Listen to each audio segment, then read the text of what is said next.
Bienvenido a su programa, entonces, ¿qué? Aquí por la señal de TV UGED. Oiga, me ha de escuchar un poquito mormado, si ando, tenemos sana distancia y ojalá no me salga la tosiquientez, pero si sale le voy a suplicar, me disculpe, pero no quiero dejar de estar presente con ustedes como cada semana para contribuir con un granito de arena en función de conocimiento y detalles que nos permitan tomar mejores decisiones cuando algo pueda acontecer en esta vida. Y vamos a hablar de un detalle sumamente interesante. Voy a hablar un poquito coloquial en función del tema para a explicar los detalles que pueden ocurrir. El tema lo dice todo. Guadalupe Reyes habla del 12 de diciembre y del 6 de enero. Ya en estos días, el día de ayer empezó el día 12 y bueno, ¿cuáles son sus riesgos? Está muy fortalecida la intención por tradición del consumo de bebidas y de sustancias que pueden poner, como dije, en riesgo muchas situaciones que ocurren en relación alrededor del consumo. Y bueno, vamos a ver estos detalles porque atravesamos por una situación alarmante a ratos, hay muchas consecuencias a partir del consumo y me encargué de invitar a una experta que es la maestra Montserrat Rodríguez Carrillo. Ella es terapeuta en adicciones y tiene su maestría en educación. Entonces, a la cual le agradezco muchísimo su presencia aquí haciendo un campito para asistir y también le doy la más cordial de las bienvenidas. Montserrat, bienvenida. Gracias, licenciado. Gracias por la invitación. Oye, Guadalupe Reyes, coloquialmente hablando. Sí, es de la identidad del mexicano, ¿no? Sí. Entrar en fechas es como irse preparando para ya poder vivir lo que socialmente se espera, como si hubiese un permiso, porque entramos en estas fiestas para poder pues darle rienda suelta al impulso. Exacto. Hay un incremento importante en el consumo y no nada más en eso, como en todas las conductas impulsivas. Pareciera que es como le digo, como un permiso. Incluso me llama la atención que se toma en cuenta como si fuese una tradición, ¿no? Digo, tomando en cuenta que las tradiciones son cosas que tienen que ver con nuestra cultura y demás. Bueno, se sumó, se sumó, exactamente. Exacto. Ahora ya se le da ese lugar y la realidad es que quien lo vive o quien se permite vivirlo se jacta de poder hacerlo, ¿no? Es como si fuera igual a estatus, igual a prestigio, igual a ser fuerte, no sé. Entonces, creo que es una conducta perseguida, sobre todo en jóvenes. Hay un incremento muy alto en el primer consumo en ciertas edades, de los 12 a los 24 años, me parece, y creo que esa es como el grupo que más se exacerba en cuanto al consumo. Entonces sí, está impactante todas las cosas que hay alrededor de diciembre en cuanto a consecuencias, daños, pérdidas económicas, de salud, de vida, por todos los lados que voltemos a ver hay consecuencias. Y las tradiciones y público televidente, pues es las velas de Adviento, a las semanas que van así, las posadas, el pedir posada, el que va a los peregrinos, cosas muy bonitas, las piñatas y todo, la cena navideña no se diga, pero se cruza. Ahorita en los centros laborales, ¿cuándo va a ser la posada? ¿Y qué llevamos? ¿Y qué va a haber? ¿Y cuánto? ¿Y dónde? ¿Y por qué? Y ya se introdujo y parece, lo dijiste muy puntualmente, parece que hay permiso, ¿verdad? Uh-huh. Y hay un mayor flujo económico, lo cual también permite que entonces haya esta facilidad. La mayoría de los chicos en estas edades que menciono pues están de vacaciones, todo el mundo está como más libre, ¿no? Entonces no hay que estar cumpliendo como ciertas especificaciones o responsabilidades, pero creo que en el momento en que ya hay un consumo más fuerte, estaba yo revisando que incluso había hasta una película que habían hecho alrededor del tema, en donde la intención es una cantidad específica de alcohol cada día durante todos estos días, ¿no? O sea, para poder cubrirlo, entonces se requería que haya una dosis específica. Y la intención es esa, que todos los días hasta que sea 6 de enero, después del día de celebración del 12 de diciembre, pues haya una ingesta de alcohol. O sea, procuran que no vaya a estar una pérdida y una escasez, vaya. Sí, aunque sea relajado, pero tiene que haber un tipo de consumo. Sí. Oye, hablabas de consecuencias. ¿Cuáles son las más aproximadas y las más dolidas para la gente? Bueno, por estadística hay un incremento entre el 20 y el 40% en accidentes viales, en donde hay una relación con el alcohol. Las personas que estaban involucradas en los accidentes tenían consumo previo. Hay también pérdidas económicas importantes debido a que, bueno, pues gran cantidad de lo que se percibe entre aguinaldo y cosas extras se va dedicado al consumo del alcohol. Y las personas no escatiman, ¿no? Creo que el incremento en el consumo, no solamente en cantidades, sino en el dinero que se gasta en ellas, es importante. Hablamos de que, bueno, pues hay prestigio según el tipo de nivel o el nivel del consumo, ¿no? No es lo mismo beber una cerveza que comprar una botella de 3,000 pesos. Entonces, pareciera que todo eso, en ciertas edades, llama mucho la atención. Sí, entonces la pérdida económica puede ser una, pero los accidentes, las pérdidas de vida y los daños severos respecto a los coches, a las personas, a la salud de las personas y de terceros que ni siquiera estaban involucrados en el asunto, ¿no? Y es algo que podemos notar, ¿no? Platicábamos incluso en algún programa que el año anterior el incremento de accidentes en diciembre es muy notorio. Se exponenciaba. Sí, es muy fuerte, muy evidente. Y los daños económicos son muy altos. Hoy con la secuela, obviamente, del factor emocional. Claro, siempre va a haber un reflejo, ¿no? En las personas que se involucran en accidentes en donde otros pierden la vida o en donde hay situaciones muy severas, va a tener un reflejo inmediato en tu existencia y en la forma en la que percibas de ahí en adelante los días, ¿no? Y hagas lo que hagas, pues consecuencias severas que no tienen una cuestión de solución, pues siempre te van a perseguir. Claro. Oye, eso es en lo más drástico cuando hay la pérdida de la vida en función de un accidente, pero también la ola de expansión que deja el daño emocional a los hijos por los pleitos, los golpes o cualquier cosa que pudiera haber en intrafamiliar. ¿Verdad? Sí, yo lo veo mucho en consulta privada. Es usual que las personas lleguen con un discurso en donde las fiestas decembrinas no son lo que más persiguen, no les parecen tan encantadoras, no les gusta vivirlas y casi siempre tiene que ver con una historia relacionada, ¿no?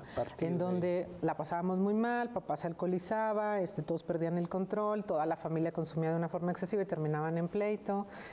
No es un momento de convivir o compartir. Solamente, como decía al principio, es un permiso para que todos podamos ingerir y que evidentemente va a concluir mal, ¿no? Pero las asociaciones que tienen los niños respecto a estas fiestas tiene mucho que ver en cómo los cuidadores hagan su función. Entonces, sí, creo que hay mucho impacto, no solamente en los hijos, también en las parejas, de quien tiene un consumo excesivo, porque definitivamente son escenas que se quedan grabadas, ¿no? Es parte del crecimiento y de las cosas que yo voy a ir asociando en el futuro. Entonces sí creo que hay una fuerte asociación de displacer o de daños cuando nuestros cuidadores o las personas que están cercanas tienen un consumo de alcohol alto. Oye, Montserrat, ¿puede promover también en los jóvenes esto que decías de los impulsos y que puedan terminar en actividad sexual sin ningún recato o precaución y las consecuencias? Hablamos de que todas las conductas de riesgo se exacerban. Pareciera que es como si fuera un interruptor, ¿no? Hay personas que ya son impulsivas, que más allá del consumo del alcohol o no, ya hay otras conductas que pueden ser arriesgadas. Pero definitivamente cuando se está bajo el influjo no está la misma capacidad de regular o de decidir. Y sí, entre ellas está el que puedas tener una vida sexual como más irregular, el que puedas tener un incremento en la cuestión en la que usas tu dinero, o que incluso personas que terminan consumiendo sustancias que nunca lo habían hecho porque el ambiente lo marca, lo permite, ¿no? Entonces hay un montón de cosas nuevas que se pueden vivir y sobre todo cuando se es muy joven y con inexperiencia, pues la necesidad o las ganas de vivir cosas que no se conocen pueden abrir la puerta a muchas circunstancias. Es decir, puede haber detalles más en particular como la pastilla del día siguiente o abortos provocados, clandestinos, o detalles de enfermedades venéreas por transmisión sexual provenientes de un consumo excesivo del alcohol, porque no hay hay promiscuidad sexual a partir pues, de la intoxicación. Sí, ni siquiera a veces se hace una elección, ¿no? Ya no es por decisión, las cosas van llevándose hasta que llegan a puntos. Le digo yo mucho a mis alumnos que luego es muy frecuente escuchar ya que primero tienen una relación sexual, luego deciden si se gustan y luego deciden si salen. Ahora lo hacen todo al revés, ¿no? Y luego ya finalmente, después de unos meses, decidirán si son pareja. Y bueno, pues antes era totalmente diferente, era opuesto el rol, pero a eso se presta, y también a que se normalice ya mucho que durante una primera cita haya un encuentro sexual. Exacto. Público televidente, fíjese qué interesante de abrir bien los ojos precisamente para llevar un control sobre el consumo. No se diga no tomar, pero sí que haya un parámetro regular para hacerlo, y que las personas que sean ya con características de alcoholismo, pues que haya una vigilancia extrema, porque una recaída es muy fácil, y ahorita vamos a hablar precisamente del riesgo de recaídas en cuanto al consumo del alcohol. Le voy a suplicar, nos espere un segundito y regresamos.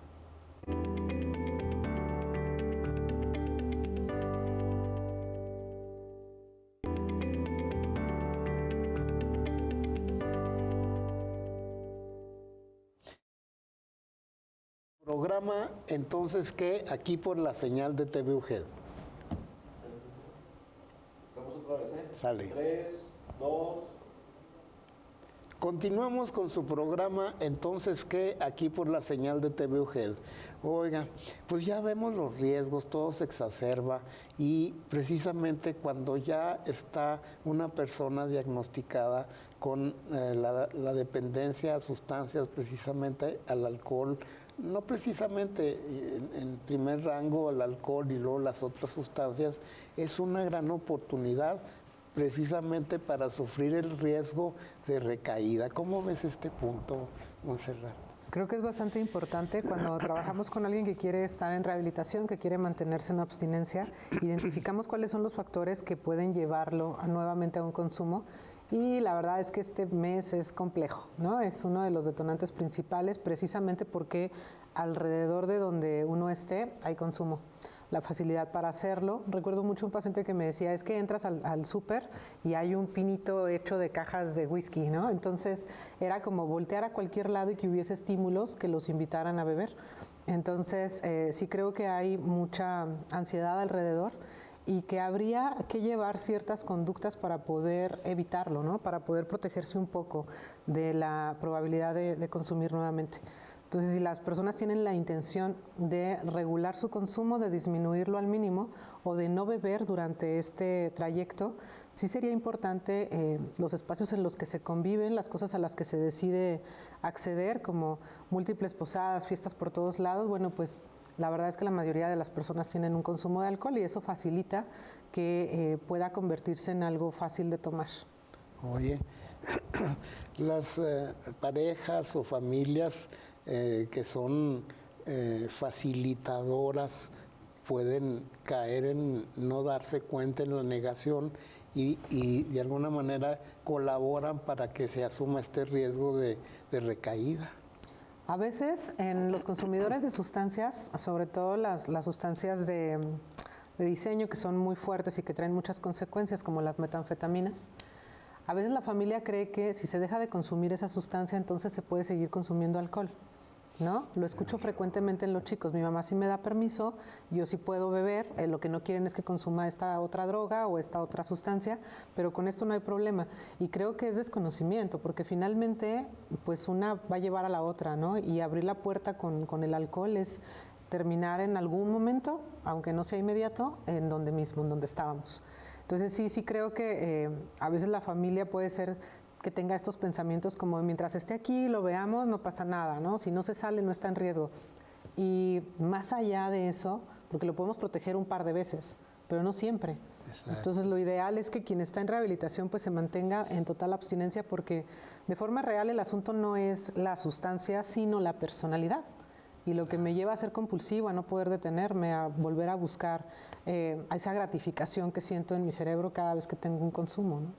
Público televidente, muy importante que el decir, bueno, ya no consume cocaína, ya no consume cristal, nomás toma vino, cerveza o alcohol, como en cualquiera de sus presentaciones. Error, ¿verdad? Muy alto. Sí, porque además no son consumos sociales, no es como que se haya regresado a beber 2 cervezas y dormir. Es bueno, ya no consumo cristal ni cocaína, pero ahora me tomo un 24 yo solo, me acabo una botella yo solo. O sea, se está persiguiendo el mismo grado de intoxicación.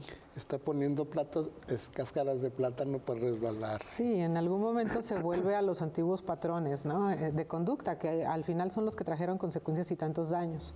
Entonces sí, tenemos que llevar en cuenta esto. No es en sí la sustancia, sino lo que pasa con la persona cuando la consume. Y pues puede ser hasta marihuana, y digo hasta marihuana porque a veces la tienen muy normalizada de, bueno, es natural, no pasa nada, con esta está más tranquilo, con esta se queda aquí dentro. Las puertas del infierno. En algún momento va a llegar a otras cosas. Sí. Montserrat, comentaste hace ratito que me parece importante subrayar precisamente lo que sería el impacto en los niños, de cuando hay el consumo, cuando hay estas averías en la familia, discusiones, conflictos, ¿cómo va a repercutir en ellos? Ok. Lo que he estado observando en los últimos meses respecto a la atención que se busca para los menores es que tenemos padres ausentes de forma muy, muy marcada.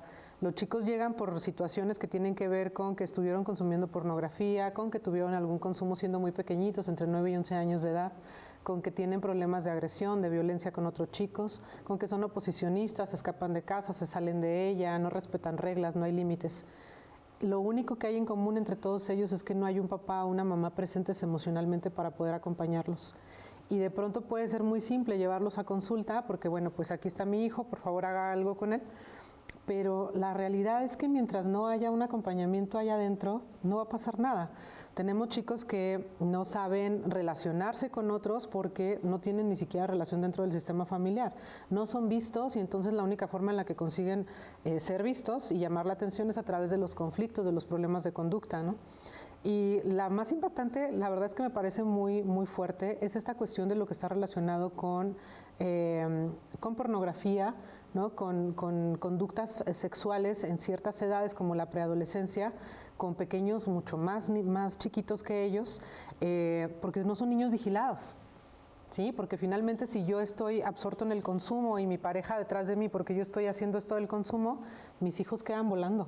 ¿No? No hay quien los observe, no hay quien esté con ellos y tienen las puertas abiertas para involucrarse en conductas que terminan siendo en contra de ellas, pero la responsabilidad de los niños siempre va a ser del adulto, ¿no? Entonces, creo que no, exactamente como decía ahorita, es como una ola, ¿no? Que en el momento en que se consume no solamente es esta decisión y el que me pueda afectar físicamente, porque por supuesto que eso está presente, pero ¿a cuántos más me llevo entre los pies en el momento en que yo no estoy presente para mi sistema familiar?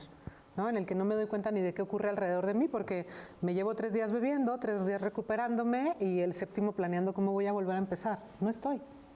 ¿No? Definitivamente no se cuenta con esta persona dentro de la familia.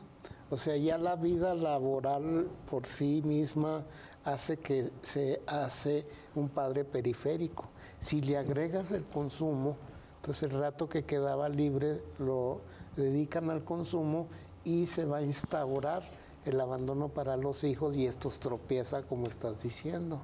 Esa sería la palabra. Tenemos niños abandonados, ¿no? Niños no vistos que se refugian en videojuegos, que se refugian en la computadora, en lo que se encuentren, y que a veces como ahí no dan problemas, pues está bien, ¿no? No se te hace raro que tu hijo pase 4 o 6 horas en un videojuego.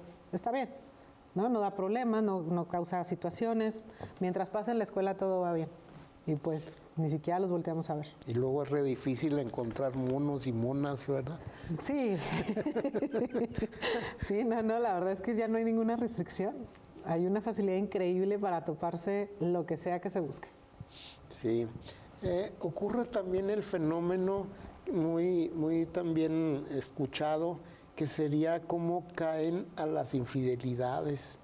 Y ahí que sea devastador para la pareja y para la familia a partir de los consumos y este desenfreno de las normas, ¿verdad?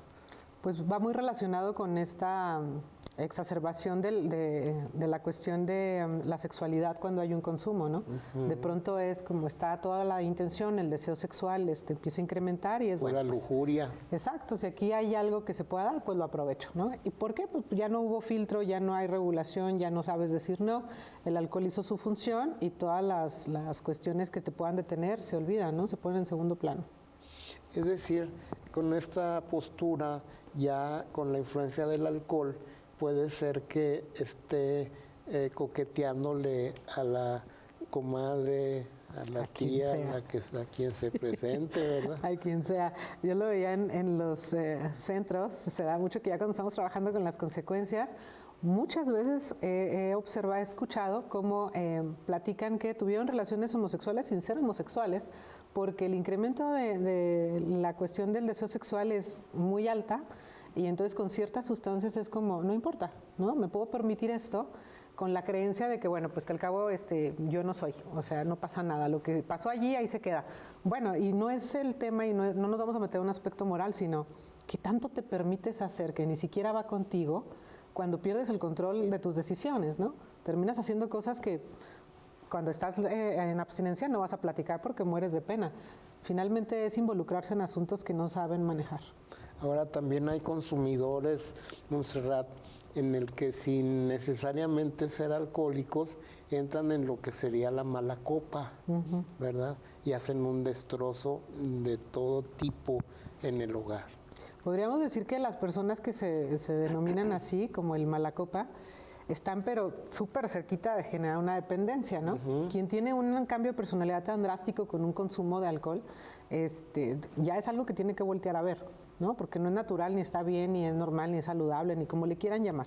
No le vamos a poner un adjetivo en sí, pero no debería pasar. Entonces, cuando ocurre, es una señal de que algo está pasando, que cuando estás intoxicado te permites conductas que ya están dentro de ti. Lo único que pasa es que le abres la puerta a todo eso para que aparezca, ¿no? Sí, está, digamos, agrediendo a todo mundo sin ton ni son, igual que las lagunas mentales. Sí, y creo que también allí hay, no todo el mundo las vive, ¿no?